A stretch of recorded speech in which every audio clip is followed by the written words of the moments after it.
That's right, my Data Doll fans. We are back with the Levia Bo3 series, this time versus Data Doll, and this is a matchup I truly had never played before until recording this video because you just really don't see Data Doll anywhere.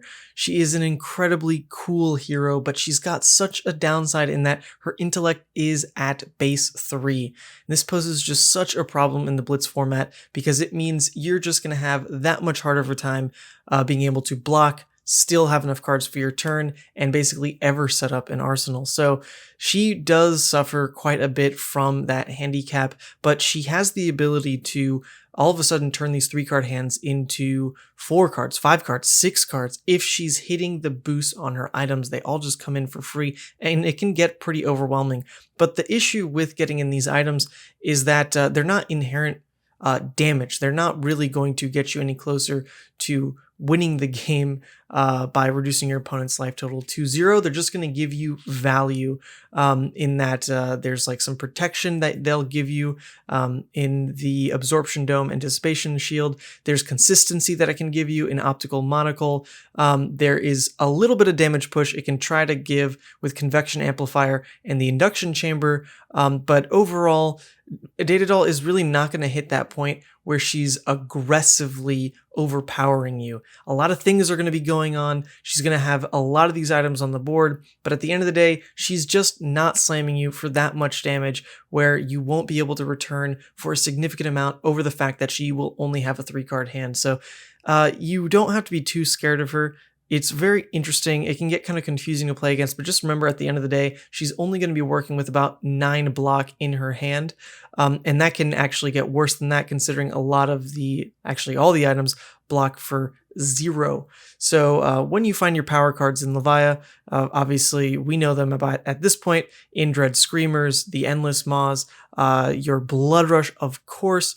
When you find the damage cards here, Data Doll just has to eat it or have no turn, and the more turns she just doesn't get to boost, the less she is even a relevant hero at all, because she just won't be hitting items. So she's really not that hard a matchup, but very, very fun to play against, and these games were definitely that, so let's jump right in.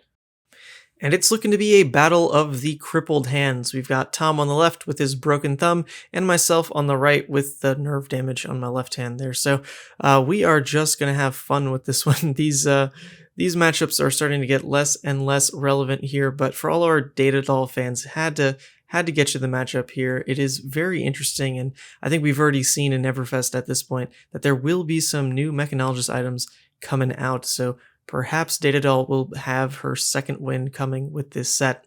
But here we go. I did win the die roll, and I'm always going to choose to go first anyway, but in this matchup, it's particularly important because you really don't want to give Data Doll that free turn to set up, get some items in play, actually get an arsenal. You just don't want that to happen. So pretty fortunate to win the die roll there, but my turn didn't go as planned at all. I went ahead to play the Deadwood Rumbler there because, of course, I want to get a card in grave. And even when I opted, I kept a miss on top in that blue Convulsions because I don't want to hit. I'd rather miss, whether it be discarding the Convulsions or discarding the Reckless Swing there, just so that I fill my grave a bit. But unfortunately, I hit the Endless Maw that was in hand, and that means I actually was forced to banish it because it's not optional. So with that, I've now ticked up my blood debt, and I've only got my graveyard full at 1. And it forced a very awkward arsenal in that I did go ahead and put a Reckless Swing down there. And I don't think it's normally that bad to go ahead and toss your Reckless Swing in arsenal, especially if it's early game, because you can, slow down a bit, use it to deal a bit of damage, fill your graveyard with an extra 2 cards, and it's normally okay. However, in the cards I drew there, the Reckless Swing is just now terrible because I'd love to cycle a new card into my arsenal, something powerful like a Blood Rush Bella, which I do have in hand, but because I have the Reckless Swing, I have no guarantee that I will actually be able to keep a card like Blood Rush in hand to reset an arsenal, so I'm going to be playing with variance a bit here. And of course, I don't like doing that with Levia, but sometimes you just have to. The Reckless Swing, I mean, I'm hoping here it will just hit anything but the Blood Rush, fill Grave that extra bit, and let me get back into the position I want to be in this game, because we're already seeing some strange things happen on Tom's side here. He's now hit 2 items on his first turn into me, which, I mean, at this point, sure, his deck is pretty full of items. I think they run like 12 or something like that. So, you know, they are in there. It's not like I can bank on him never hitting anything. And the ones he hit are actually pretty good ones for the early game here. He's got the Hyperdriver that's going to give him extra resources every time he boosts. And then the Absorption Dome is actually on 2 counters, which is pretty rare for this deck. Normally, when you're hitting the Absorption Dome, it's just to buy you like that 1 extra life or so, because you don't get to go that wide with your hand. But here we see it actually buying him 2 life. So Tom, basically +2 life here. In theory, if I hit a 6 on the Reckless, then the Absorption Dome would disappear immediately. However, as we see, look at that discard. It is the worst case scenario. I lose a Blood Rush.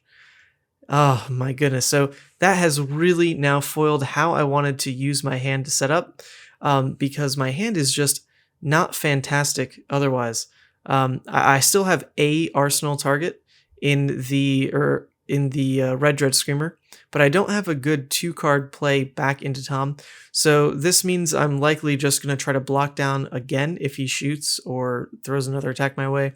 And I'll still be able to swing back with a Claw there, but it's unfortunate because the 2-card hands that Levia has are really, really strong in this matchup, because you're always going to pressure poor old Data Doll with only 3 cards in hand. So, you know, a deck that would normally see an Endless Maw and already be terrified of 9 attack coming through on a 2-card hand is that much more threatening for Data Doll, because if she wants to leak no damage, that quite literally takes her whole hand. And so that's really just never an option for the Data Doll player, because they don't want to lose the ability to try to ramp up on items. So those 2-card threats push a lot of damage into this hero, and I just don't have it assembled here. So we are going to see what I'm talking about. Just going to go ahead, block down. I don't have a good 2-card play, so it's just falling back on that Claw game plan to at least chip a little bit of damage through. And you know what? Tom's got that Absorption Dome up, so even if I had a really good play back into him, it would have soaked 2 damage with the dome. So you know what? Even if this Claw just pings through for the 1 damage and clears the dome, that is hopefully setting up now for my Dread Screamer to actually connect and land for massive damage, because we, you know, at least we shouldn't expect that Data Doll is hitting Absorption Dome or Dissipation Shield necessarily every turn. You know, there are only 2 ofs in Blitz, and there's always the inconsistency that is Data Doll. And sure enough, I think we do see in Tom's hand that he's actually, pitching right there in Absorption Dome. So at least we're not going to stare down a massive defensive buildup of items here. At least, you know, not expecting that. Perhaps he hits the double Dissipation Shield, but not likely. So when he comes in here for just the Zipper hit, it's time to evaluate the hand and see what my best defense and offensive play is. And unfortunately, it's just not great. I have an all red hand. Even though I've got the Ghostly Visit in hand and the Dread Screamer to potentially have a pretty strong 3-card hand for 10 damage, because unfortunately the Ghostly would be coming from hand there, not the Banish Stone. It's just not enabled by the fact I'm missing resources. So I do decide to Hope Merchant's Hood there, try to dig for resources, shuffle in, I believe, the Deadwood and the Red Barraging, because the Ghostly is strong enough to keep in play here off the fact that I can play it on the Dread Screamer, or try to block with it and set it up in Banish for, at a later point to then come in with Dread Screamer for 10 off of a blue in hand. So am deciding to kind of go that route, laying off the pressure, the ability to actually return there with Dread Screamer plus Ghostly guaranteed for 10, using it for block on that first Zipper hit coming through. So I think that might have been a bit premature actually, because I'm not entirely sure where the rest of Tom's turn is going.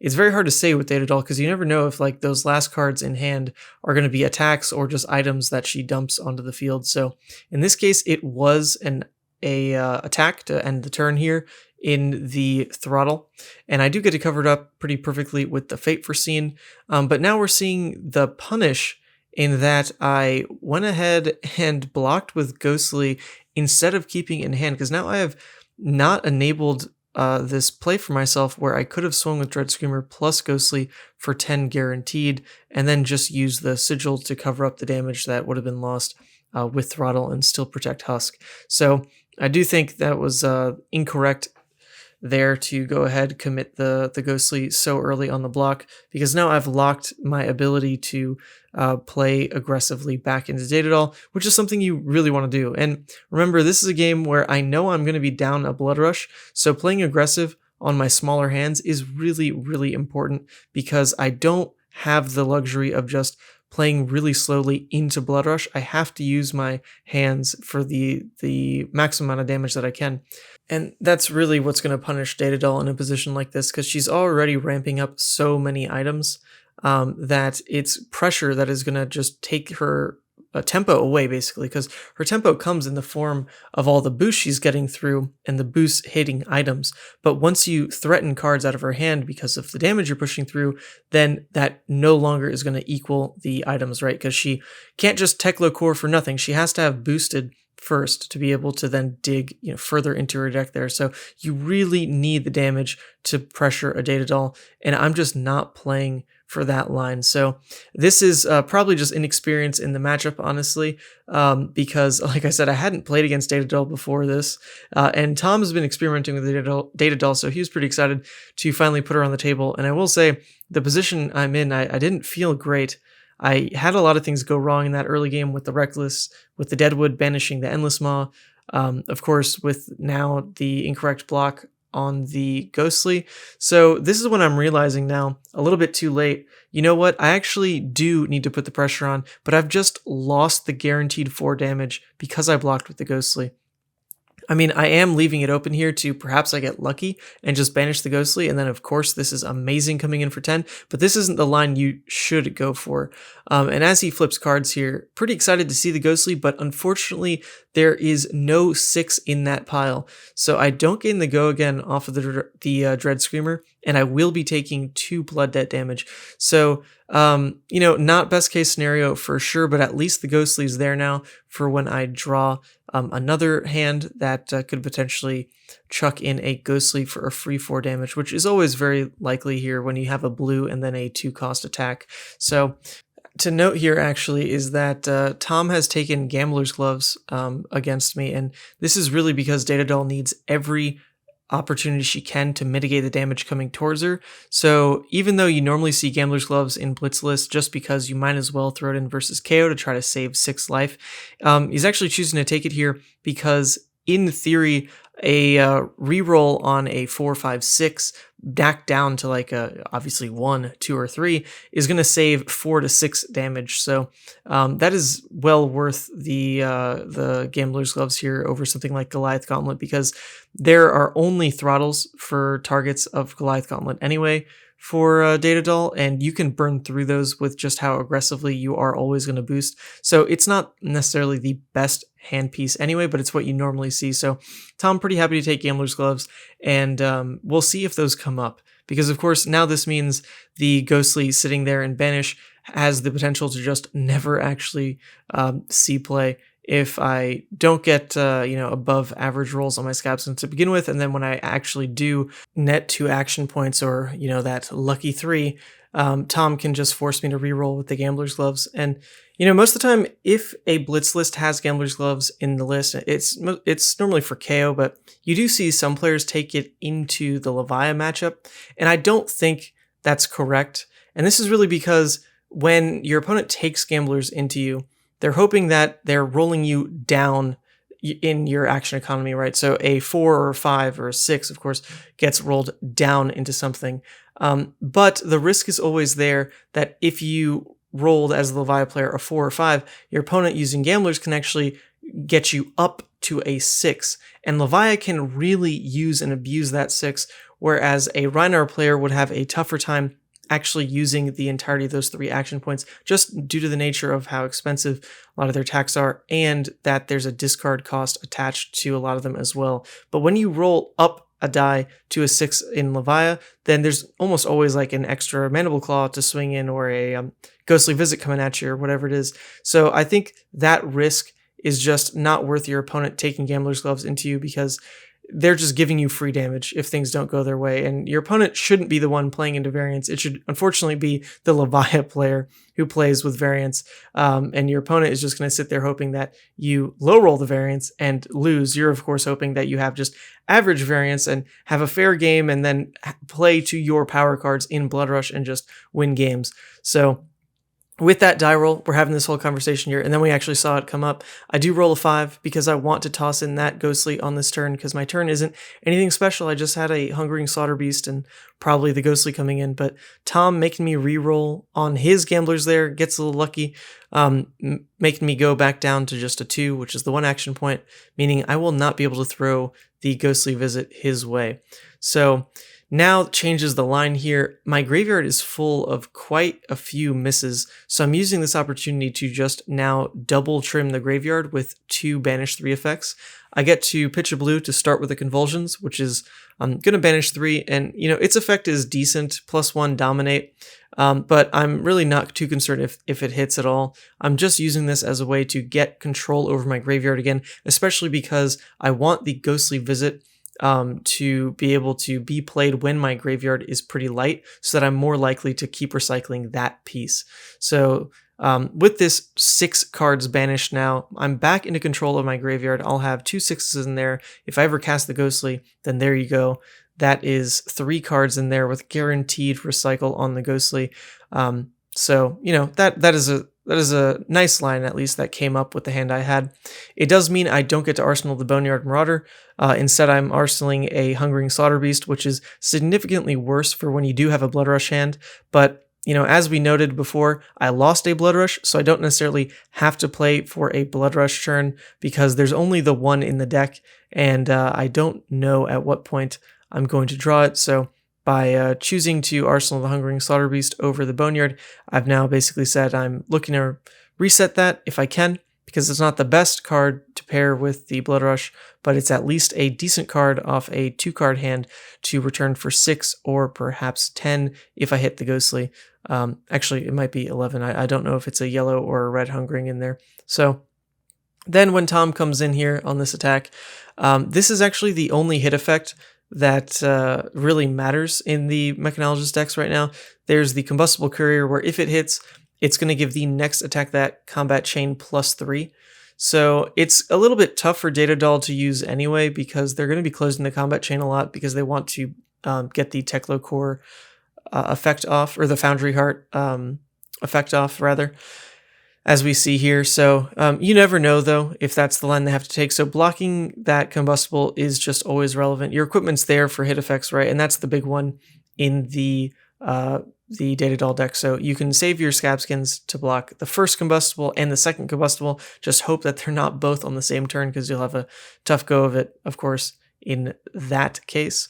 So then Tom here coming in with a high-speed impact. This one does have a hit effect. It's going to give the next attack that combat chain Dominate, but not very relevant, especially since the last attack he can possibly have this turn would just be his pistol. So while his offense is not going to be anything too overwhelming, it was still consistent 4-4, then pistol shot for 2. So we're looking at a 10 damage turn there from Tom. He also did hit really, really well on his boost there. Look at the items he's gotten board now. I mean, those double dissipation shields are really, really going to hurt, because when I try to swing back into them, especially on this immediate return, they are going to be worth 4 life there and just soak that.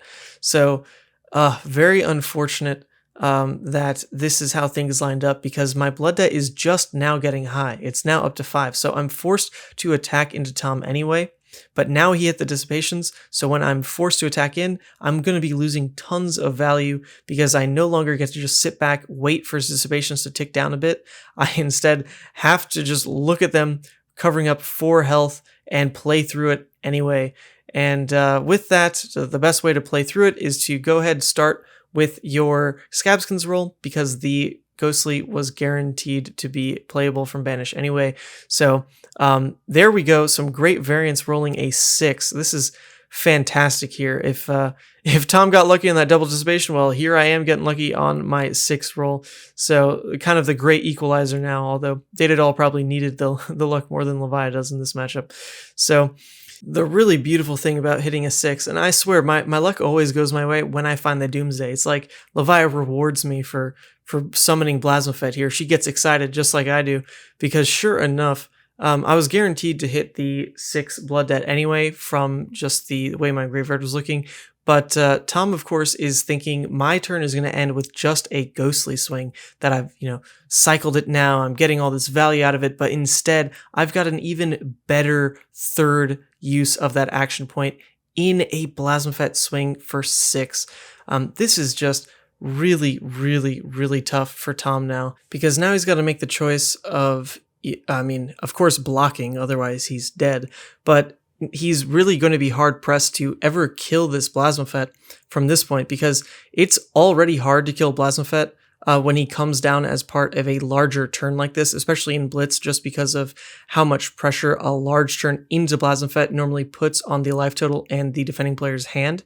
But Data Doll in particular, of course, with only 3 intellect, is now put in that really tough position where a 2-card hand has to line up perfectly to be able to kill a Blasmafet anyway. It's got to be one of the red attacks into the pistol shot or the throttle, of course.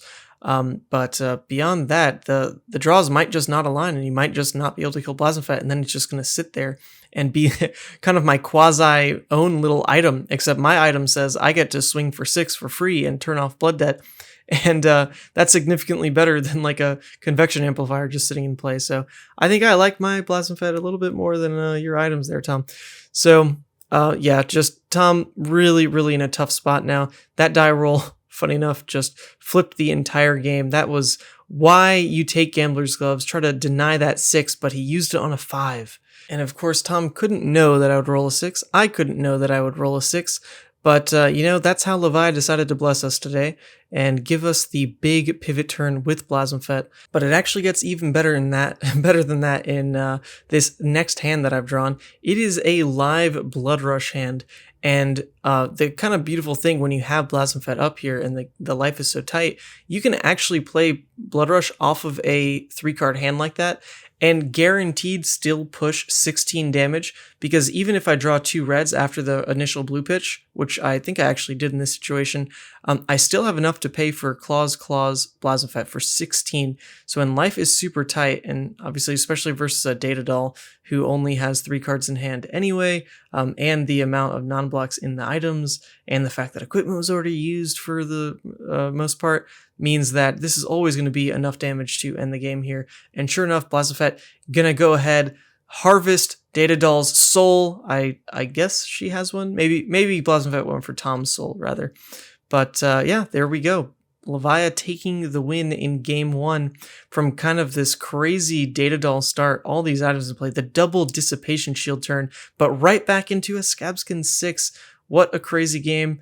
Now we're into the second game here, and Tom does get to choose first, or rather to go first, as he absolutely wants to do, because any capabilities he has in getting those free boosts and to dig for items start gaining the little bit of an advantage he can by getting those in play. Perhaps even setting up an arsenal or just playing out an item from hand as well can be really, really big for Data Doll. But things are not going his way just yet. It really takes finding that first optical monocle or just getting lucky to start the ball rolling with Data Doll here. So Tom's first attempts at boosting just have done nothing. But he does have an item in hand here, so he's going to at least play out, I believe it's a hyperdriver, and he's going to set up that pistol, but of course not choosing to attack again. He's already given me 1 card in grave because he had to kick off with the boost, but beyond that, Tom, of course, not going to want to attack me, not going to want to get me those extra cards in grave. So I'm at least happy there in that the Ghostly was in the starting hand. I also have the Howl in the starting hand, and I actually think I was a little bit short-sighted in blocking with that Ghostly because it is great, of course, to get in graveyard, but it combos really well with Howl in the early game if you're playing him out from hand, because that's just 1 blue to enable 7 damage. That's pretty strong, right? And on top of that, I could have just blocked with, I think I had a blue Dread Screamer in hand that I could have blocked on that first 0 to 60 to not leak any damage, and then guaranteed keep the Howl into Ghostly for a strong 7 damage turn into Tom here on turn 1. And so that was probably the better line. I just always get a little excited when I see recursion pieces in my opening hand like that, because it means I'm just that much ahead of the curve on being able to start recycling those pieces in grave and gain value out of them in the game to come. So starting with the Howl, but this was just to get it in grave, right? And beyond that, I'm just going to try to go for some claws damage because I've got nothing else happening this turn anyway. But this is where that mention about saving Ghostly would have come up, right? Because I only dealt 6 damage, and I was forced to play a little bit into variance on the Scabskins, where I could have just swung for 7 guaranteed, not had to roll Scabskins, and that would have just been 100% better. So yeah, got too overzealous on the block there on my turn 0. But at least the graveyard has good stuff in it. I have a blue Dread Screamer now set up in Arsenal. It's not the best Arsenal piece for sure, but it is a Dread Screamer, so it will enable my Ghostly to come back. And really all I need to get that to happen is block with a 6 attack right now. Get that engraved so that the Dread Screamer will guarantee banish a 6, because I'm right there at 2. So as Tom swings into me here, it's nothing too crazy as of yet. Of course, he's just playing out the boost early game while he has the opportunity to try to find more items. So this is where I do get to block with the 6, like I said. This is now going to set up the grave exactly as I want, but Tom's turn is also not going to be crazy enough for me to actually be under threat of Husk or anything and mess up the way that I want my graveyard going into my turn 2. So that's at least decent for me. I don't have to be too scared about much more coming from Tom here. And that's really because even his most aggressive item hit in an induction chamber would only present an extra 2 damage, so that would make the rest of his damage potential this turn 4. So if he did come in for 4, I'm still not under threat of losing Husk and being forced to block with a card from hand, because it would just be take the 2 and then block one of the instances of 2 with like Scabskins or something. But actually Tom is seeing this line in that I don't want to block with a card from hand with the way I'm taking these Teklo shots. So he's going to break the Achilles, gain an action point, just so he can shoot again, because this is basically guaranteeing now on his side that I will block with Scabskins. I don't want to block with a card from hand. So he does get that out of me. I don't know 100% if that's the right way to use Achilles for Data Doll, but as far as I can tell, it's really hard for Data Doll to actually use that action point for anything more than just an extra pistol shot anyway. So Tom using it now really just because the Husk wasn't a threat. So I would call that correct, I think. So anyway, moving into my turn now, I will get exactly what I wanted off here, in that the Dread Screamer is going to now get the go again guaranteed, recycle those 2 pieces in Ghostly Visit and Howl from Beyond. So as long as I have at least a yellow to toss in pitch, I can now come in for an 11 damage turn total. And of course I do have that with that other blue Dread Screamer here. So gonna come in for 11. This doesn't put my graveyard in a good spot necessarily, but I also will be down to just the 1 blood debt after this sequence of plays here. So even if my graveyard is in a relatively poor state, I'm not too worried now about the blood debt counter, because it's just not high anymore. I took it from 3 down to just 1. So, of course, not taking the damage this turn anyway, because I just banished that Hungering Slaughter Beast. So I do keep a Fate Foreseen in Arsenal here. And this is pretty crucial in that this is pretty much one of Tom's last turns where he will be able to keep an entire hand without being too scared and having to block or just threaten death.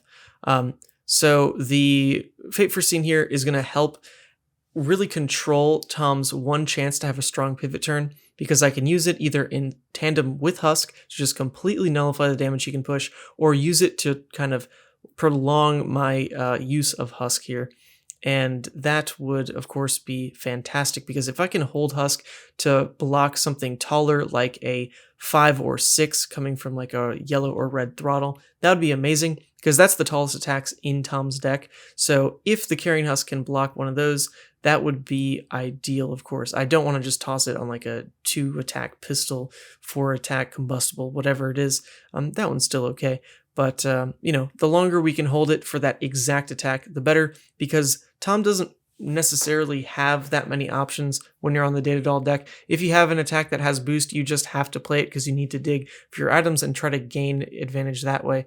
So sure enough, Tom did hit that Dissipation Shield this turn, so he's bought himself 4 life, which is pretty fantastic. I think against Levia in particular, she has a hard time just stopping from swinging in every turn because she needs to do that to maintain her blood debt. But we're fortunate that in this position, I don't have high enough blood debt to really care about getting an attack off next turn. And my hand is actually not optimal for that anyway. I've got double sigil.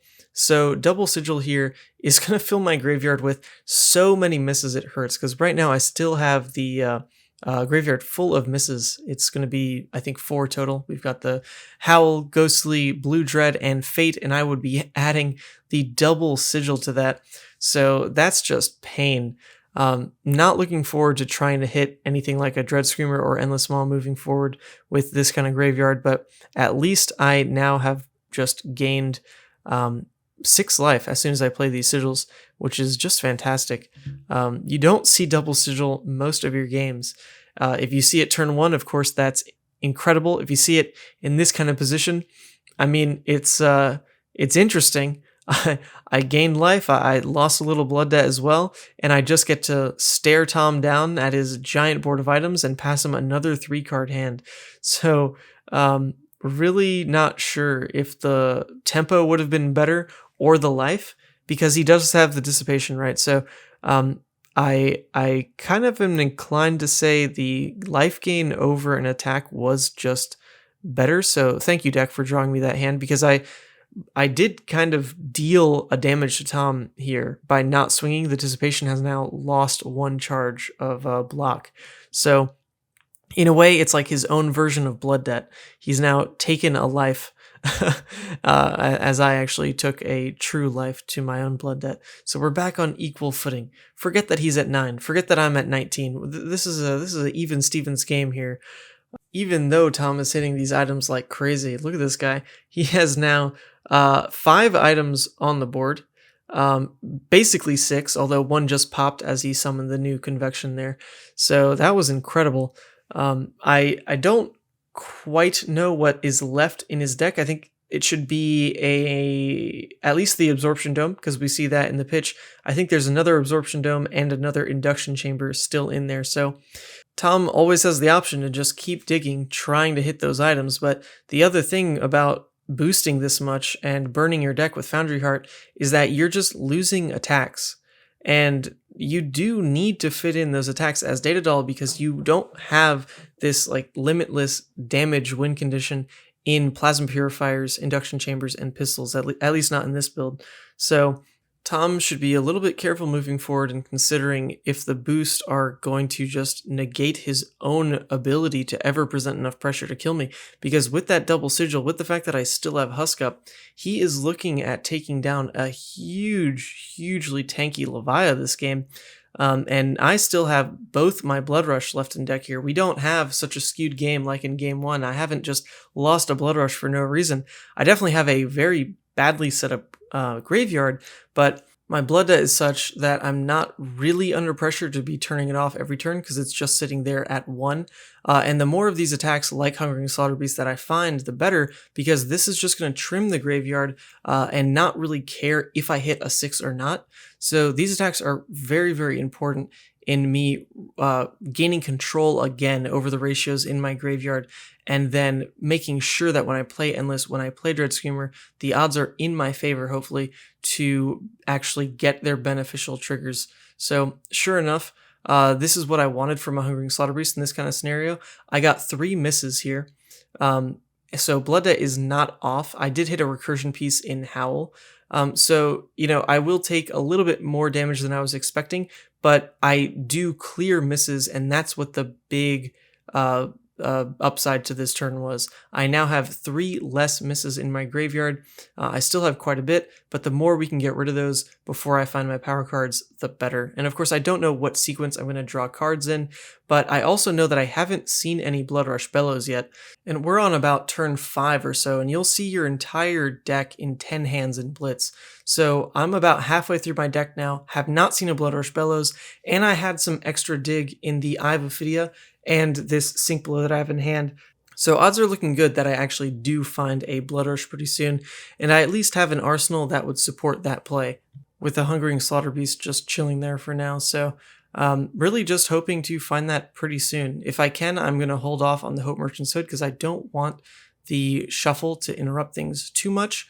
But of course, I'm saying that as I go over the game and am counting now how many hands it's been since I've seen a Blood Rush. So in the moment, I don't think I was actually tracking it to that degree because I know I will use Hope Merchants in the coming turn here. So as Tom plays through his turn, he once again builds up quite the board of items, but are they presenting overwhelming damage? Yeah, not really. I mean, they're adding to his survivability. He once again got a Dissipation Shield out there, and he is now going to be able to push a little bit with the Convection, giving his next attack Dominate, but I'm under threat of losing Husk. Like I said, I was holding it for when he actually played a tall attack like the Throttle, and there it is. It's coming in right at that opportune moment where I now get to say, okay, this is why I held Husk. I'm covering up the second tallest attack I can here in your yellow Throttle as compared to a red Throttle. So pretty happy with that trade-off there. And he went ahead and lost a counter on a Convection as well to give that Dominate. So overall, still feeling very, very strong about the position I'm in. My hand is a little locked in that it is an all-red hand, and it's not going to be able to return very strong aggression. I've really been missing in the past game and now in this game the strong 2-card hands.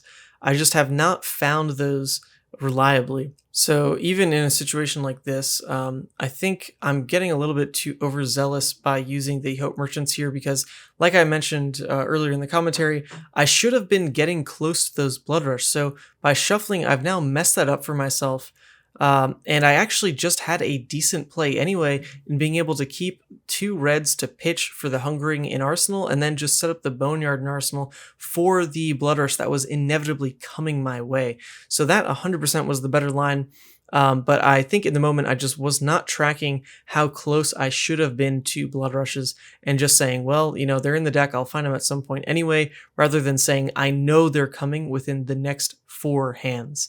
So that was definitely a mistake on my end, but at least I'm not getting, I am getting punished for it because this is exactly the play that I was going to go for anyway before I shuffled the Hope Merchants and tried to dig for resources because, yeah, it is exactly what I said, pitching 2 reds for the Slaughter Beast and then resetting Arsenal with the Boneyard. So literally the exact same play I had pre-Hope Merchants, and Hope Merchants actually just wouldn't have done anything amazing anyway on that dig unless I'd tried to keep the Endless Maw and dig for a blue. That's the only time it actually would have just exploded the damage potential of that hand. But keeping the Boneyard for the Hope Merchant shuffle, honestly don't even know what I was digging for, to be 100% honest. This was frazzling me. I've edited it out here, but I was having to read like every single item that Tom was playing because I just had no idea what most of them were doing, and I'm trying to track things and kind of getting ahead of myself in that life totals are actually very much in my favor, and I really shouldn't be as scared as I am. It just really felt like Data Doll was doing so many things compared to what I'm doing, where I just play like 1 or 2 attacks and turn off Blood Debt. Data Doll is doing like, you know, the boosts and summoning items and removing counters and throwing steam counters on her pistol, removing them, and it just felt like a lot. It was getting me all frazzled. So with that, I think it added to some of the unfortunate plays here. So let's just refocus on the game at hand. What we've got here is that Combustible Courier, that only hit effect that matters, coming in on myself here, and it's unfortunate now that I don't have the block available anymore to actually completely cover up this 4 damage breakpoint that Combustible's throwing my way. But at the same time, I'm not too worried about the attack buff coming through because that's not how Data Doll tends to play. They have to close the combat chain to either like load the pistol here or dig further with the Teklo Foundry Heart. So really it would only be if Tom's next card in hand was like a 1-cost attack like Zipper Hit or something for free, like the 0 to 60, that I'd get punished on this. And I'm just hoping that that's not the case. If it's anything more expensive, then he has to close the combat chain for the Teklo core first. So just, nothing I could do anyway other than block with 2 cards, and that would just be really inefficient. So with the way life is, like, just not too afraid of how wrong this could go for me. And sure enough, the clunkiness of Data Doll is showing in that she has to close the combat chain to get the resources she needs. And going to go ahead, dig a bit with Monocle as well, because I believe there is one more Absorption Dome in deck, and that might be that might just be the last item left in the deck here, because it got pitched earlier. So now the Teklo core can dig a bit more, see if it actually finds that dome. At this point, it probably will. But because Tom's only boosted once so far this turn, it's only going to protect him for 1 life. So even though he found the other one earlier, this is now only 2 life he's bought himself, and he's only on 2 life to begin with. So I'm looking very happy with how my hand is into this. I know that I can just eat whatever damage is coming, and I just will not die. I'll be able to return on a Blood Rush. And even if I draw the worst possible combination of colors in double red on the Blood Rush, I will still present minimum 13 damage on Claw into the Boneyard Marauder, and that will just fold Tom over, because Data Doll is stuck at drawing only 3 cards, right? So that is 9 block potentially in hand. He's got the extra 2 block on field for 11, but I'd be coming in for 13 as long as I came in with Claw and Boneyard, which I had guaranteed because I had the Boneyard in Arsenal. So Tom was always going to die as long as I got that Blood Rush off, no matter what I drew. Poor guy. He, of course, doesn't know the extent of how well that Blood Rush did actually draw me. I got all the resources I need, so this was the full 18 damage Blood Rush turn. And Tom, unfortunately, actually going to fold over here on that second Claw swing. He doesn't even have the ability to block the second Claw, because I believe that last card in hand was, sure enough, an Induction Chamber, the last item in his deck. So he really saw almost his entire deck. That's probably like 3 cards left. So overall, that was a great game.